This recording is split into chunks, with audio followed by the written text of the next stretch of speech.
8.0.15.0 was released with 83 changes and fixes as well as 18 additions. But that's a lot of boring text in the README file to go through. So we're going to help our subscribers out by showing you everything that you need to know with the latest release of NT8. And there's a few new drawing tools, a discontinued service. If you want to know more, we'll get started right after this.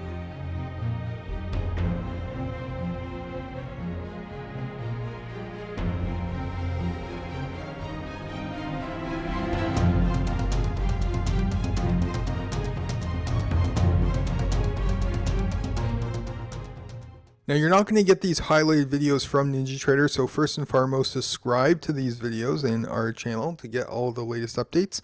We're going to walk you through what is the most important for each release. So again, hit that subscribe and then hit that notification bell and stay informed. Now let's start with the 5 things that were added. So 12916, this provides a new connection you can establish to something called Coinbase. Okay, Coinbase provides Bitcoin prices and other cryptocurrency prices for the following coins. One thing that we found is that even after doing the upgrade, you might not see these instruments. So go into your control panel and then click on Tools, Database Management. Click on the triangle beside the Update Instrument list and whack that update button good and hard. You'll know this worked if you go into your control panel, go back to Tools and Instruments, and then hit the cryptocurrency from the drop down.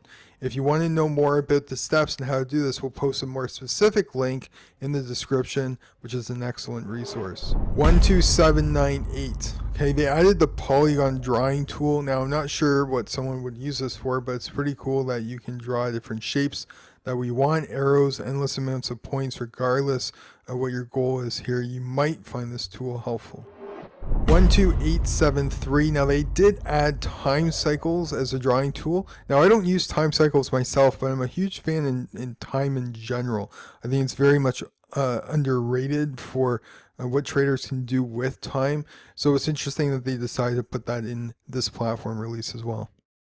So next we have a really good feature release, but before we actually do that, I want to take a second. I want you to look at the link in the description that we have for our XABCD news indicator and XABCD price line tools. Okay, both of these are going to be extremely useful, so go check those out. Okay, 12305. They added automatic backup of saved workspaces, which can be restored under Tools and then Database Management. This is where you can kind of configure everything.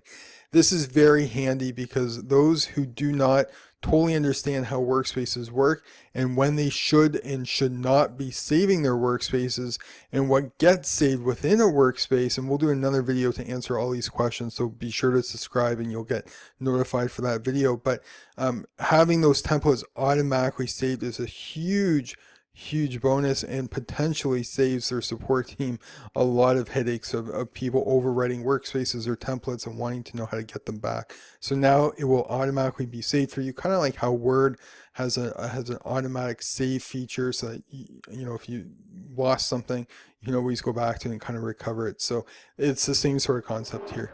12938, they added this calculating label. Now this might not seem like much, but indicators, when they're processing historical data, it probably needs people to wait. Now what would happen, I imagine, is that users would click around NT8 and it would eventually crash because it's trying to already calculate the data while you're asking it to do a bajillion other things. So if this provided stability, which I imagine it does, that's why they added it and why it's very important.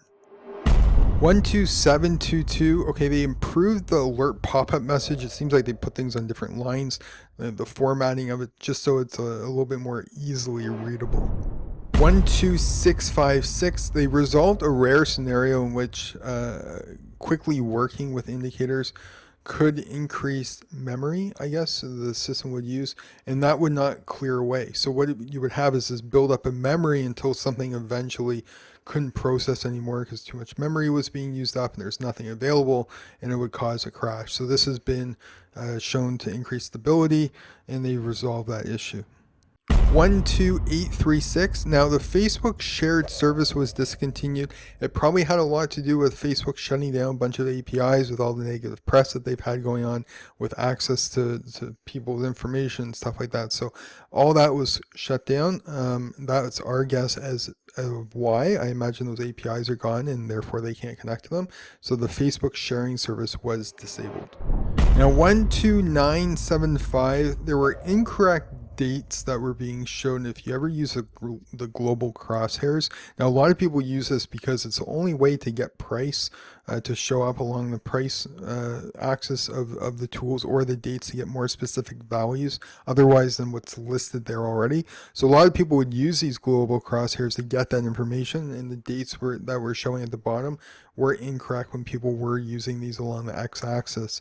Now this has been fixed, and I imagine that a lot of people are going to be happy with this, and that they can now see their correct dates, even if they didn't realize it before.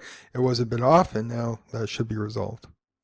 Now whack the thumbs up button if you enjoyed these videos. It would really mean a lot and shows us that you do like this content.